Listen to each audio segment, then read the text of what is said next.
Dumating na pala ang aking order na Havaianas kasi nung isang araw, ano sila?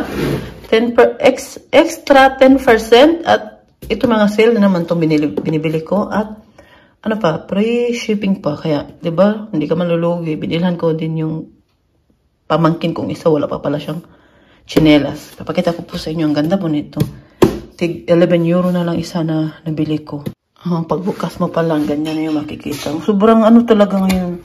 Sobrang sale kaya ng Havaianas ngayon. Sayang hindi ako magpapadala ng package pa. Mabili sana ng marami. Tapos ibenta din sa ano, no? Sa Pinas. Tingnan po nyo. Ang ganda ng kulay, oh. Ito pala ay walang may-ari to. Binili ko lang to siya dahil ano na ba. Baka kasi may bibili doon. Yung mama ko kasi nagtitinda yun siya doon sa apartment kung saan sila nakatira. Yung mga hindi mga kasya sa mga pinapadala ko, binibenta niya doon. Ito din, ang ganda din ito. Mura na lang po talaga to. Ditong tatlo, 33 euro ata yung nabayaran ko kung hindi ako nagkakamali. 33 euro. Yung bang ganda. Mahal kaya yung Havaianas noon. Pangarap ko talaga magka-Havaianas noon. Gandahan talaga ako sa Havaianas. Doon, ang dami kong chinelas sa Havaianas. Dito na ako sa Germany ba. Pero tuwing napapadala ako ng package sa Pilipinas, pinapadala ko din. Binibigay ko sa mama ko. Ngayon, isang Havaianas na lang meron ako. Yan siya. Ito sa pamangkin ko. Ito siya. Oh, yan o. Hala, tingnan ko niyo yung natanggap natin. Wow. Ito. Ano pa tayong sinigang na sampalok. Ito din, sinigang. Meron pa tayong tamarin. Ano siya? Ang dami naman natin ano. May ano pa tayo, danggit, ano?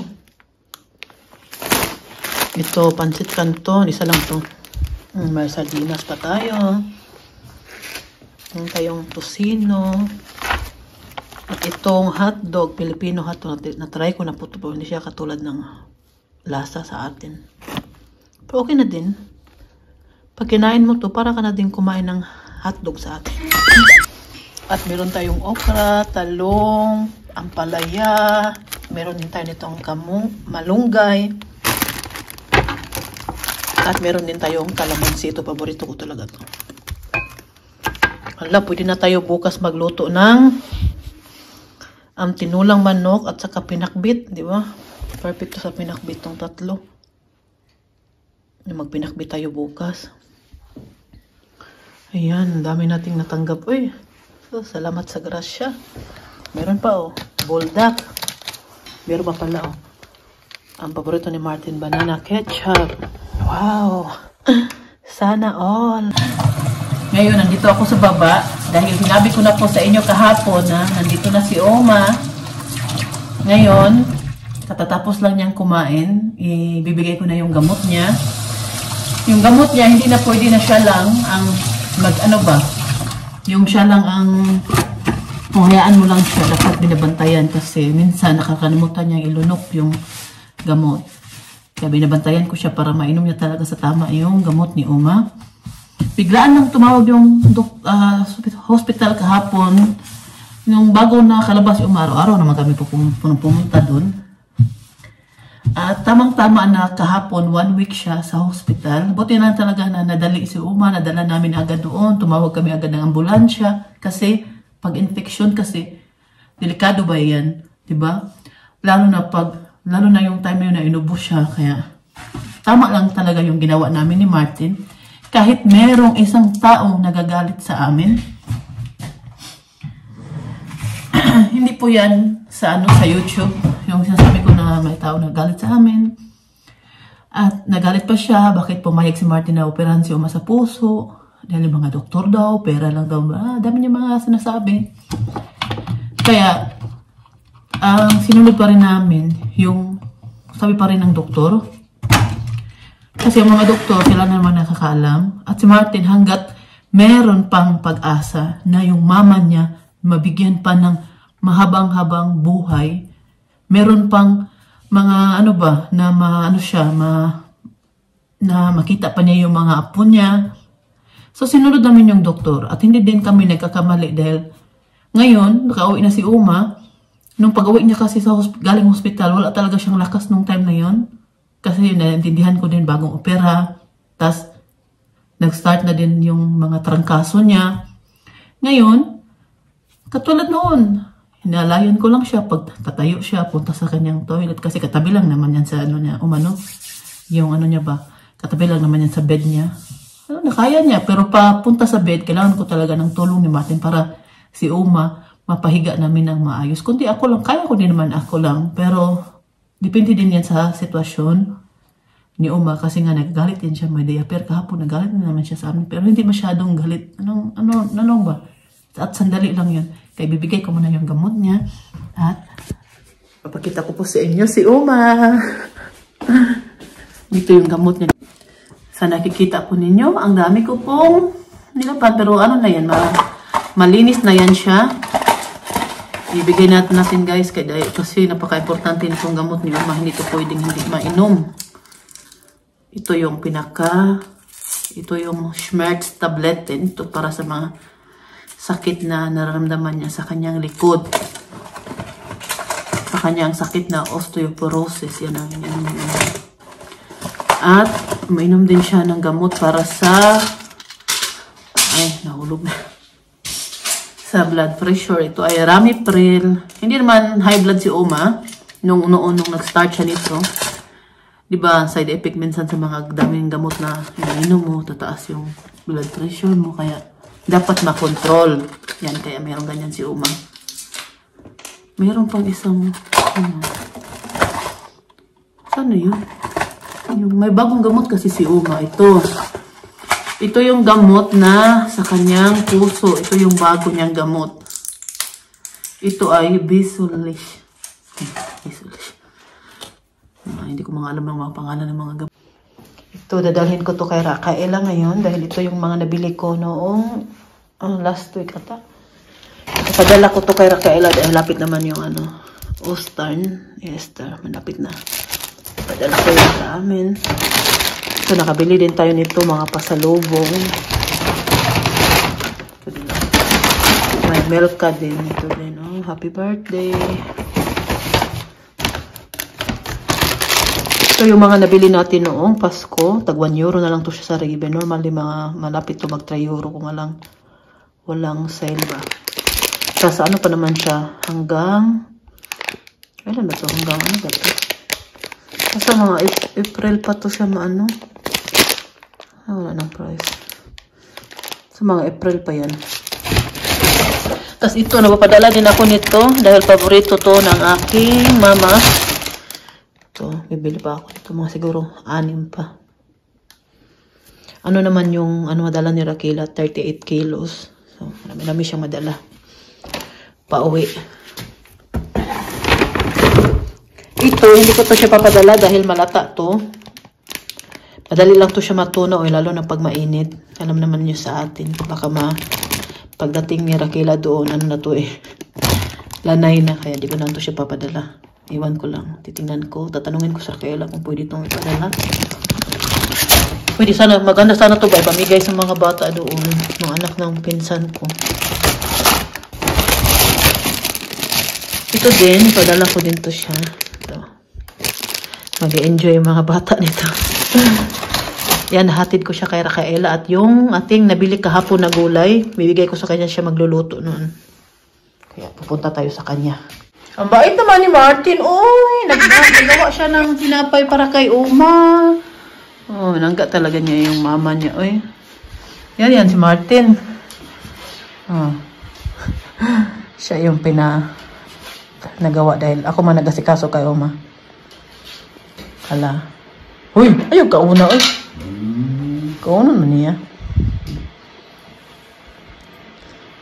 Magkwentuhan po muna tayo dahil doon sa nag-comment kay Oliver na sabi ni Madam, hala, anong nangyari dito? May napindot ko. May napindot ako, ginoo ko. Teka po muna ha. Yan. Ito ang comment ni Madam. Nakilala ang Timberman dahil kay Steph. mga kaibigan plastic, kaya pala nakipag-collab kayo kay Steph para makilala kayo. Yun ang sabi ni Madam. Nililit sa Gwing. Yan sa kay Oliver po yan. Sasagutin ko siya dahil kasali ako doon. Timbelman yung sabi niya eh. Alam ko po na hindi dahil kay Steph na hindi ako makilala dito sa YouTube. Kaya malaki talaga yung papasalamat ko kay Mars na ano ba, dahil sa kanya kumikita ako ng konti, buwan-buwan. Nang dahil sa kanya, nakilala din ako sa YouTube. Alam ko po yan, hindi ko po yan dinideny. Alam ko po yan, totoo po yan. Pero hindi ko lang matanggap na pinagsabihan ako na plastic. Kasi po, kung alam mo lang po ninyo, ang ginawa, ang pag-alala ko sa kanila, yung lalo na yung nangyari sa kanila, mga problema nila, mga sunod-sunod sa mga problema nila na sunod-sunod. Si Angels po yung nakakausap ko palagi. Kumusta ko sila palagi. Hindi ko lang yan pinapakita. Kasi hindi ko naman kailangan ipakita yung conversation namin ni Angels, kung anong pinag-usapan namin. Palagi ko po silang kinukumusta. Bago ko lang kinukumusta si Angels, nung isang araw lang, tinanong ko kung kumusta na si Arya dahil nga nanood ako sa YouTube nila. Tapos may sakit si Arya. Sabi ko kay Angels na may sakit din yung mga anak ko. Kaya yun, nagkwentuhan kami sandali. Hindi ko alam bakit nasabi ni Madam na plastic ang Timberman eh. Hindi niyo po kami nakikita.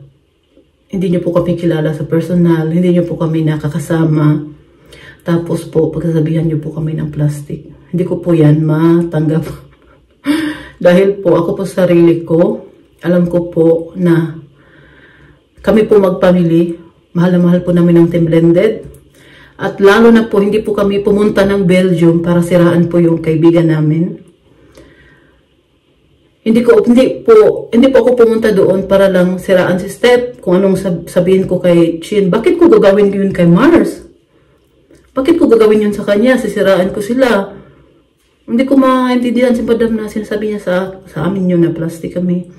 At hindi din kami pumunta doon para siraan sila. Ano yung nasa isip niya, di ba? Pumunta po kami doon dahil matagal na po yung pinaplano. Kung alam lang po ninyo. Ako pa nga nahihiya kay Chin, di ba? Dahil hindi na siya active sa YouTube. Baka ako pa nga nag-alala, baka sabihin ni Chin na binaliwala na namin yung pagkakaibigan namin. Ako pa nga nahihiya ba? Dahil nga. Tapos naglakas loob talaga din kami pumunta doon. Dahil nandoon yung mama ni Chin. Gusto ko siya makilala. At kasi pauwi na din yung mama niya. Tapos, si Oliver po talaga at si Chin ang nag-usap about dyan sa pagpunta ni Oli doon. Pero si Oliver, matagal na po talaga yung pupunta doon. May na mga mangyari lang talaga na minsan sa buhay natin na hindi natin inasahan, lalo na kay Oliver na mga nangyari sa kanya sa trabaho niya, sa bisan niya, sa osbildong niya, sa trabaho niya. May mga dinadala din yung problema si Oliver, di ba? At saka, ang layo po din ng Belgium, di ba? Nagbiyahe pa siya papunta doon, di ba? Hindi naman malapit yun. Kaya po, hindi talaga matuloy-tuloy. May mga darating talaga na mga aberya tawag yan. May mga darating talaga na hindi matuloy-tuloy yung plano. Tapos sabi ni Oliver sa akin, Mami Rose, sama ka ba? Dahil nga, tinatanong ka ni Chin kung may oras ka, kung gusto mong pumunta, punta tayo doon tayo matulog. Sabi ko kay Oliver na, hindi ko masagot yan ngayon dahil nga, hindi ko alam kung lalabas si Uma ngayong Huwebes o Bernes. Hindi ko naman pwede maiwan si Martin. Nakakaawa naman at ayaw ko talaga iwan si Martin sa sitwasyon ni Uma na bagong opera. Kaya sabi ko kay Oliver na kayo na lang, next time na lang kami. Dahil nagpaplano din naman kami pamilya na mag-visit talaga sa kanila. Hindi lang talaga po matuloy-tuloy. Tapos ngayon kasi timing, di ba, na doon ang mama ni Chin, di ba? At pauwi na po yun. Kaya sabi ko kay Oliver na di ba na-admit ulit si Uma ng Merkules. Kaya yun. Sabi ko kay Oliver na, Oli, hindi ko alam kung makauwi si Uma ngayong Sabado.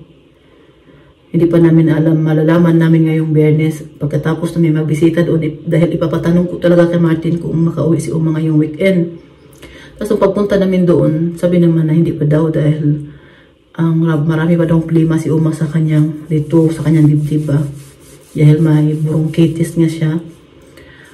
Tapos sabi ko kay Oliver na, Oli, matuloy kami, punta kami bukas, pero hindi kami matutulog doon. Uwi kami dahil isasama ko si Rafaela. Pupunta lang kami doon dahil gusto kong bimisita kay Chin. Patagal-tagal na din kami hindi nagkita. Last kami nagkita last year.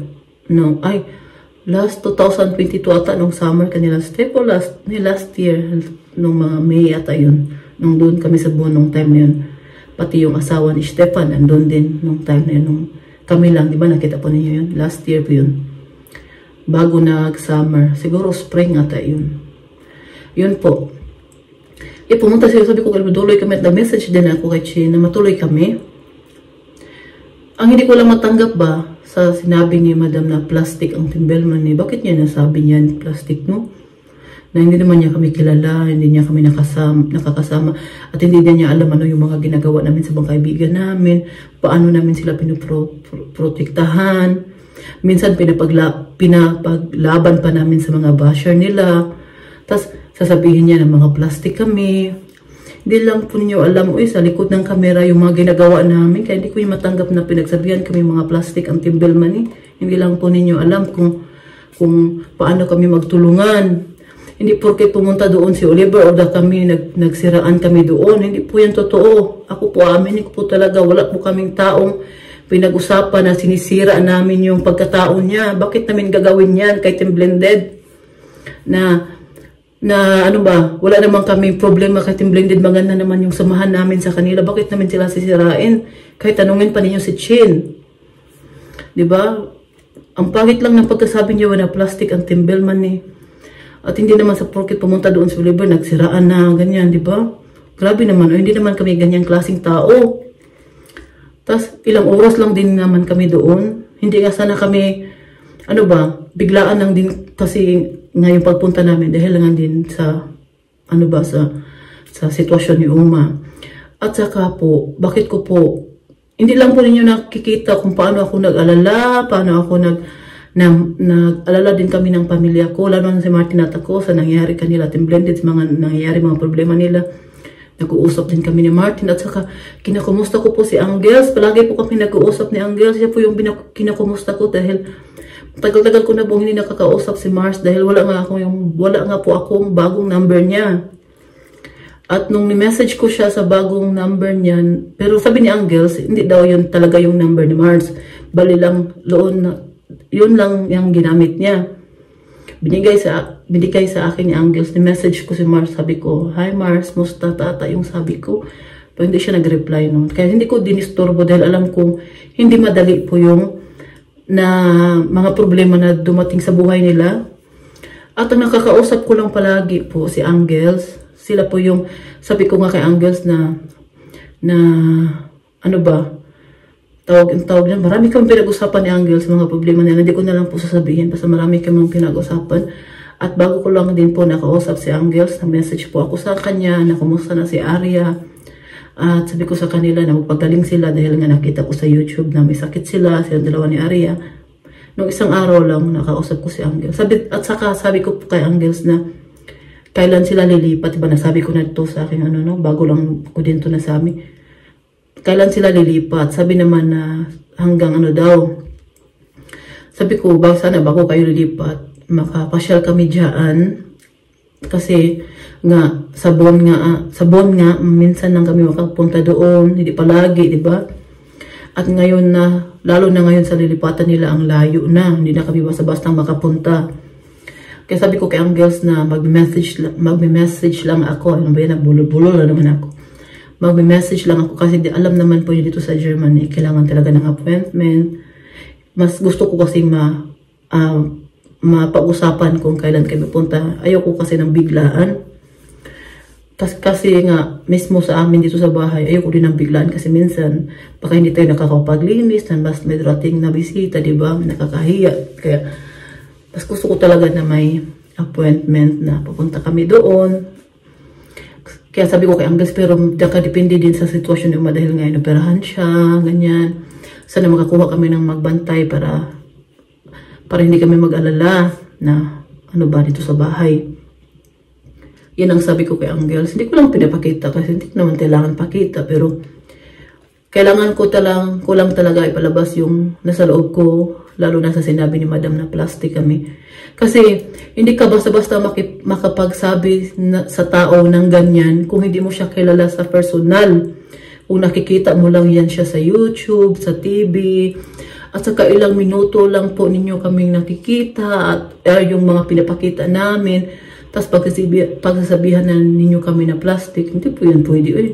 Dapat magsabi ka po sa tao ng ganyan, yung kilala mo talaga siya sa personal. Kilala mo yung ugali niya, di ba? Kasi pinagsabihan pinagsabihan kami ni Madam ng ganyan na plastic. Hindi lang po ninyo alam kung ano po yung ginawa namin, paano po namin pinoprotektahan yung mga kaibigan namin, paano po namin sila pinaglaban sa mga basher nila, di ba? Kaya wag po sana kayong mag-isip ng ganyan, kung hindi ninyo nakikita na, hindi namin kinikwento sa inyo palagi na kinakamusta namin yung isang kaibigan namin, ganyan. Wag po kayong mag-alala dahil nagplano po talaga ako na bibisit kami, magpamilya, bibisita ka ni Ate Bridget at sana matuloy dahil nga sa sitwasyon ni Uma. At pasensya na po kayo, alam ko po na hindi ko kailangan magsabi ng ganito or ipalabas ko yung sa yung mga ang reaction ko sa kanyang message. Hindi ko lang matanggap dahil alam po ng marami na kami magpamilya, mahal po namin ang Team Blended. Kumari ko po yan si Mars. Uy, kinuo ko. Kumari ko po yan. Inaanak niya po si Fiona. Kaya wag po na yung pagsabihan na kami mga plastic or na pagdudahan nyo kami na kami nagsisiraan doon, sinisiraan namin yung sa kaibigan namin doon. Nagkakamali po kayo. Hindi po namin, hindi namin sinisiraan yung kaibigan namin. Bakit namin sisiraan si Stephen? Laki na natulong nga sa amin, nag-YouTube kami, kumikita kami ng extra na pera. Dahil naman talaga sa kanya, nagkakapera kami. Diba? Ako, aminin ko talaga, totoo naman yan ha. Kung hindi lang dahil kay Team Blended, siguro nasa 100 pa yung subscribers ko ngayon.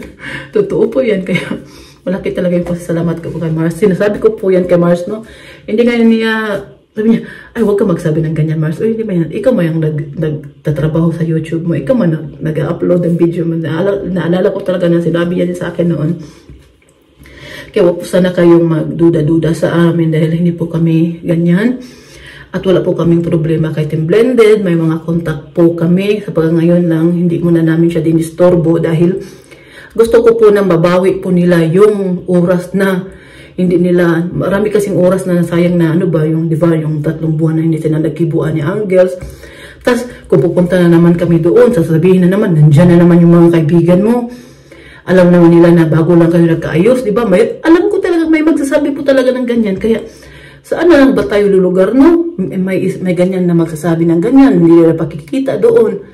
Parang wala na kami pakialam. Tapos, pag pumupunta naman kami doon, pinagsabihan kami na, nandiyan na naman kayo. Alam naman ninyo na bago lang yan sila nagkaayos, di ba? Hindi natin alam minsan kung saan tayo lulugar dahil may mga tao talaga na magsasabi sa atin ng ganyan. Pero minsan ako hindi ko naman pinapatulan yung mga ganyan. Pero masakit man isipin na parang pang tinamaan yung puso. Tinamaan yung puso ko ba na sabihan ako na plastic? Uy, grabe naman kayo. Huwag po kayong ganyan ha. Ma'am Lilet. Kasi, kumari ko po yan, inaanak po niya yan si Fiona. Proud na proud po ako na ang ganda po ng ninang ni Fiona. Grabe to si Madam. Alam lang po ninyo, no? Paano namin pinoprotektahan yung mga kaibigan namin. Silang lahat. Sus, hindi na ako magsasabi ng mga kasi, yun lang po yung sa side ko, yung nilabas ko. At, huwag niyo pong kalimutan na kaibigan din po namin si Team Chinchad na matagal-tagal din po namin hindi nakita. Kaya huwag niyo po sana isipin kung nakikipagkita kami sa kanya ay nakipagplastikan kami doon or nagnira kami ng kaibigan doon. Dahil hindi po namin yan ginagawa. Yun lang po at sana po na naintindihan niyo po yung paliwanag ko at pasensya na po kayo na nagkabulol-bulol po tayo. Alam naman po ninyo na ako po ay Bisaya. Nahirapan po ako sa kalisod min. Para yung gila ko. Alam naman po niyo na minsan nahirapan po talaga ako sa kalisod magtagalog. Yun lang po. Maraming salamat po sa inyong panonood. At mag-iingat po kayo palagi at bukas ipapakita ko po sa inyo si Uma. Kupinto ko sa inyo sa bukas si Uma. Kung kumusta na si Uma. Bukas na lang dahil ako'y maliligo na. Namumula na yung tinga ko. Good night po sa inyong lahat. Maraming salamat po. At mag-iingat po kayo palagi. Bye!